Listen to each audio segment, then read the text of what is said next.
Hi, we wanted to share with you how Katie had an incredible natural birth and some of the interesting things that happened along the way. Yeah. So Saturday night we went out for this birthday party at this Thai restaurant. We got like this really spicy soup, and Vince was joking around like, "Oh, this is gonna make you go into labor." And sure enough, the next morning I wake up and I'm like starting to feel some different stuff in my body. I'm like, "Oh my gosh, I think this baby's coming tonight." As the day progressed, you could like start to feel it was really changing. Like this was not an ordinary day. Yeah, so Sunday the next day, I'm at church in the morning at work, and we get home about 2 p.m. and we realize, okay, this is really gonna happen today. But I still thought at that point, you know what? We'll make it for the 6 p.m. service. Like, we had to leave at 4 o'clock normally, and I was like, we'll be there. There was no way we were gonna make it. So, wishful thinking. Yeah. At about 2 o'clock, things start to progress. We're watching TV, you know, everything's kind of fine. We're doing the techniques, the breathing. About 4 o'clock, things start to change. Then by 6 p.m., she was like, not feeling well. Yeah. Turn off the TV. I don't want to do any of this anymore. Just no leave me distractions. alone. 7 o'clock rolls around and she's laying on the couch and all I hear is, Vince, get the towels! And I'm like running to the closet trying to find like the not so good towels. Yeah, so basically I'm laying here just like contracting, and then all of a sudden I feel this pop inside of me like a balloon, and then I was like, I stood up because I didn't want to get anything on the couch, and then it just like gushed out just like they always say. It just, you could feel like a waterfall. Yeah, luckily it didn't get on the couch. It made it onto the towels on the floor. Yeah. So after her water breaks, we call our doula, who is incredible. She came over about 8 o'clock and she really saved us. I would have gone to the hospital immediately after that. Yeah, that's what I would have done too. But she helped keep us calm and we got to progress a lot at home. Side note, I thought we had more time when I got home about 2 p.m. So I put a chicken in the crock pot. He's like in the kitchen reducing a sauce, like Master Chef all up in this kitchen while all this is going on.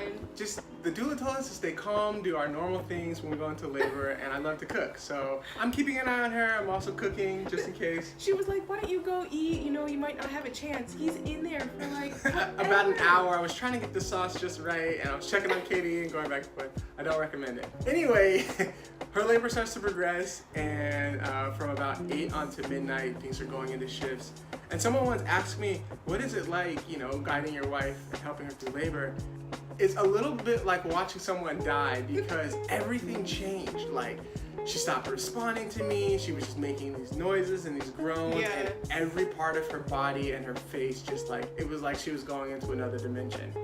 It was kind of like intense to watch and being kind of helpless, but helping her remember to breathe and everything, so. Yeah, so I was just walking around. They had me keep going back and forth to the bathroom, to the kitchen, walk in circles, and then they were forcing me to eat, and then they threw this big scoop of yogurt into my mouth, and then that was it. I just couldn't handle it anymore. It all came back out. Oh. Luckily, I caught it. I had like a bucket nearby. She threw up 3 times, and it just all came out. After that happened, we had a few more hours of labor, and then about midnight, we were checking with our doula for signs that we should head to the hospital. Yeah, I was like, can we go now? She was like, no, we can't go until you feel like you have to push and the feeling doesn't go away. I was like, I need to have this feeling. Why don't I feel it yet? Yeah, so we're looking for these signs, and Katie is so sweet. The doula is kind of encouraging me to take a nap if I can, so I'm laying down on the floor, and Katie's like, oh, are you okay? Did you get enough rest? I'm like, Katie, you're in labor. Like, did you get to eat? I'm like, I'm fine. Take care of your body. Like, it's gonna be okay. But that's just a testament to how kind and how compassionate she is. Midnight finally hits, and Katie's like, I've got to go to the hospital. It's time. I feel ready to push. At this point, I'm like, I feel like I'm gonna have this baby in the car, because I already thought at a couple points that I was gonna give birth in this house. So I'm trying to walk down the stairs and then into the car. I could barely get in the car, and then the seat is like this high. I couldn't recline the chair because the car seat was there. So they were like, you want to get in the back seat? I was like, are you kidding me? I'm already in this car. I'm not going anywhere. Yeah. So I just like tried to position myself in a weird way that felt like comfortable enough to drive for 30 minutes. Yeah. It's a 30-minute drive from here to the hospital. We had this eye mask for Katie so she wasn't distracted by her surroundings or anything. We finally get to the hospital. The doula's driving behind us. There's a super long hallway, probably like 300 yards. Took us 40 minutes. 40 minutes to get there. Every 2 or 3 steps, Katie had a major contraction, so she's hanging on to me while I'm hanging on to the bags. And about 1 o'clock in the morning, we finally make it upstairs to the triage room. So they're checking her vitals. You know, we're trying to see how dilated she is. And I'm already like beginning to push at this point. yeah, she's fully dilated already. And so the doula's like, you know what, let's have her walk down 3 more doors to the birthing center so we can get all set up. And the midwife is like, listen, if we do this, she's gonna give birth on the floor. In the can't hallway. risk it. In the hallway. So they put her in a wheelchair. She's like up on her knees, got her like, hands like on the back, on like the a little backrest. puppy like in a car. We wheel down to the birthing center, and they're like, okay, let's go for it. Yeah, I started pushing right away. Yeah. I was able to sit on the bed, so I'm on the bed like this, she's got her arms around me, and she's facing me, which is cool. You have a lot of options in the birthing center. And she started pushing at 1:45 in the morning, and by 2:15, baby Maya was here.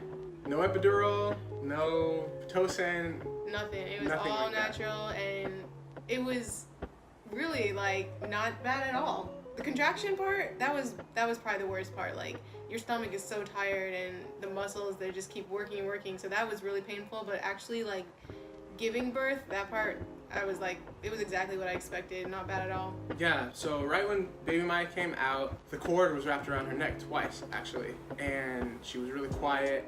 She had a lot of fluid still left in her lungs. And so they kind of put her on Katie's chest for a little bit, and then they whisked her over to the warming table. And they weren't really hearing anything, so I went over and I kind of held her hand for a while. And they brought the NICU unit up to clear out her throat and her lungs, and it took about 20 or so minutes while they wrapped it up with Katie.